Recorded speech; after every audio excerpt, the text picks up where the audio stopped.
तो ये तो अब हम ढो रहे हैं। मुसलमान तो हमको नहीं कह रहा है कि नहीं भैया ये हैं वही रहेंगे, केवल चित्पावन ब्राह्मण ही इसके प्रमुख बनेंगे, मंदिरों के महंत केवल एक ही जाति के लोग बनेंगे।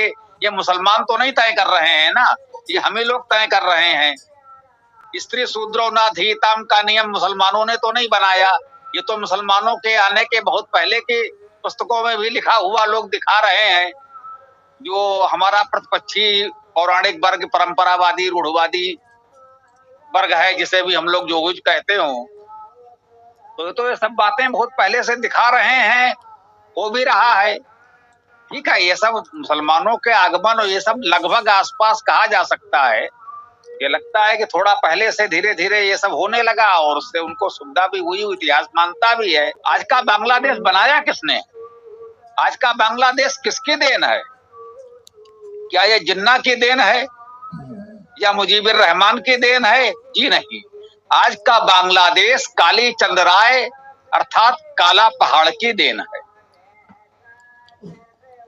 आप सब लोग इससे परिचित होंगे, इसलिए बहुत लंबे में नहीं, विस्तार में नहीं जाऊंगा। सब जानते हैं काली चंद राय नवाब की पुत्री से प्रेम करता था और वो सनातन धर्म अपनाने को तैयार थी, लेकिन यहाँ के पंडे पुजारियों ने उसे स्वीकार नहीं किया और बाध्य होकर काली चंद राय ने कलमा पढ़ लिया, मुसलमान बन गया। और फिर स्वाभाविक है वो बदला लेने के लिए क्रूर अत्याचारी मुस्लिम शासक हुआ और मार मार के लोगों को मुसलमान बनाया। इसीलिए बंगाल का एक बड़ा भाग मुस्लिम बन गया।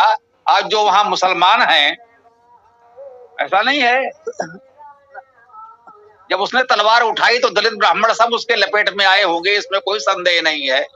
लेकिन स्वाभाविक है उसका पहला विरोध तो उच्च वर्ग से ही था, जिन पंडितों पाखंडियों ने उसे सनातनी बनाने से मना कर दिया। यदि उसे वो सनातनी बना लिए होते तो आज बांग्लादेश नहीं होता, वहां मुसलमान नहीं होता तो बांग्लादेश भी नहीं होता। यही इसी प्रकार की बातें हम आज के पाकिस्तान, अफगानिस्तान के लिए भी कह सकते हैं इतिहास में, लेकिन बहुत विस्तार में नहीं जाना चाहिए।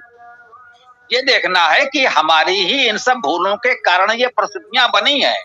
उन भूलों को आज हम सुधार कैसे सकते हैं? फिर मैं कहूंगा ये एक दूसरे की भूल गिनाने का समय नहीं है कि हम एक दूसरे को ये गिनाते रहे, इन्होंने किया कि उन्होंने किया कि उन्होंने किया। अरे भाई वो 1000, 1200, 1400 वर्ष पहले की बातें हैं। उस समय के जो लोग भी थे, जिससे भूल चूक हुई, जैसे भी हुई, आज उसको सुधारने की आवश्यकता है।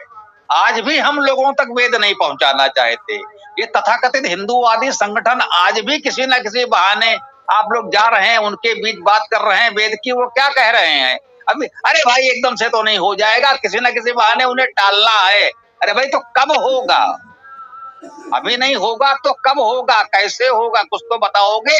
नहीं, वो नहीं बताएंगे, उसको केवल टाल देंगे। अरे भाई अभी तो ये अभियान आया है, अभी ये किया जाए, इस पर फिर देखेंगे। जिससे भी हमारी बात होती है, आप लोगों की बात होती है, सबका उत्तर एक ही आप सब यहाँ बताते हैं कि जहां भी आपने वेद की चर्चा की, बस वो किसी न किसी बहाने टाल देते हैं। ऊपर से भी ये आदेश आया है, ये करना है, और फिर देखा जाएगा। वो कब देखा जाएगा पता नहीं। तो जो मूल समस्या है कि जातिगत भेदभाव को तोड़कर हम सबको वेद से जोड़ सकें, आज भी हम वो नहीं कर रहे हैं। कोई कह रहा है बटोगे तो कटोगे, हम बिल्कुल कह रहे हैं आप जातियों में बटे हैं इसलिए कटे हैं और आगे भी कटते रहेंगे। जब तक ये ऊंच नीच छुआछूत बनी रहेगी तब तक आप ऐसे ही बढ़ते और कटते रहेंगे, कोई रोक नहीं पाएगा। सिद्धांत रूप में बात बिल्कुल ठीक है, बटोगे तो कटोगे नहीं। मैं कह रहा हूं बटे हो इसलिए कट रहे हो। जब तक वेद के साथ जुड़कर एक नहीं होगे, ऐसे ही बढ़ते और कटते रहोगे, लुटते पिटते रहोगे, कोई इसका उपचार नहीं है। वो पाकिस्तान बांग्लादेश का रोना रोते रहिए, जो बचा है वो संभाल लीजिए। ये भी तो रोना आता है कि भारत के इतने क्षेत्र मुस्लिम बहुल हो गए।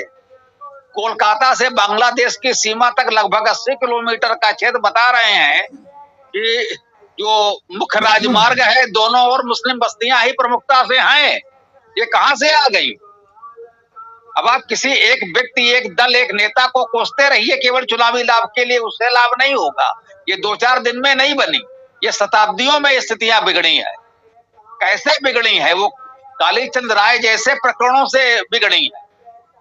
आज भी आप उनको अपना नहीं सकते। एक मुसलमान बना लेता है किसी हिंदू को और भूल जाता है पहले वो क्या था, तुरंत उनका अपना हो जाता है। और हमारे यहाँ अपने लोगों को ही नहीं बना पा रहे हैं हम। सबको आप अपने में सम्मिलित कर लीजिए, समस्या समाप्त। सारे मुसलमानों को पकड़ पकड़ के ब्राह्मण बना दो। एक तो उसको अपनाना ही कठिन है, और अपनाएंगे तो कहाँ बनाएंगे, क्या रखेंगे, बड़ी समस्या है। वो किस जाति धर्म में रखा जाएगा, किस जाति में आएगा, फिर उसको कहाँ क्या करोगे। अरे एक बार साहस करो, जितने मुस्लिम ईसाई हैं सबको ब्राह्मण बना लो। वो उच्च वर्ग में है, उच्च वर्ग में ही रहेंगे, बना लो सबको ब्राह्मण। चलो समस्या समाप्त हो गई। ब्राह्मण क्षत्रिय वैश्य कहीं सवर्णों में सबको सम्मिलित कर लो, घोषित कर दो। एक बार प्रयास तो करो। हम अपने दलितों को अपना नहीं पा रहे हैं, हम कोसते रह रहे हैं। जो पिछड़े हैं, दलित हैं, आदिवासी हैं, हम उनको नहीं अपना पा रहे हैं, वो उनको अपना रहे हैं। पादरी जी बाइबिल लेकर पहुंच जाते हैं, हम इसका रोना रोते हैं कि वो क्रिप्टो क्रिश्चियन हो क्या, वो बाइबिल पढ़ा दे रहे हैं, वो तो ईसाई हो गए। अरे भाई ईसाई क्यों हो गए? वो बाइबिल लेकर पहुंचे, उससे पहले क्या आपने वहां वेद पहुंचाया? नहीं नहीं, उनको तो वेद पढ़ने का अधिकार ही नहीं है। तो ठीक है, पादरी जी पहुंच जाते हैं, तुमको वेद पढ़ने का अधिकार नहीं है तो कोई बात नहीं, तुम बाइबिल पढ़ो, तुम्हें बाइबिल पढ़ने का अधिकार है। तो हमें आंतरिक समस्याओं को समझना होगा।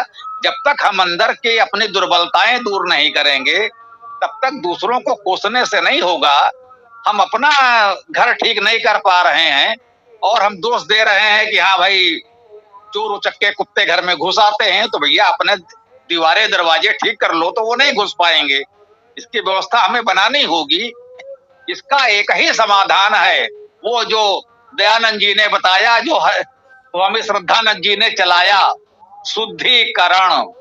इसके अलावा कोई विकल्प नहीं है। जो हमारे दलित पिछड़े आदिवासी भाई हैं, उन सबका यज्ञोपवीत कराओ, उन सबको वेद पढ़ाओ, और उसके बाद जितने मुस्लिम ईसाई आदि हैं उन सबका भी यज्ञोपवीत करा के वेद पकड़ा करके सबको जो हो सके अपने यहाँ पूरे सम्मान के साथ बना लो, तभी ये समस्या का समाधान होगा। बाकी तात्कालिक रूप से जिसको चाहो कोसते रहो, कोई हल नहीं निकलने वाला है उसका, ये मुझे लगता है।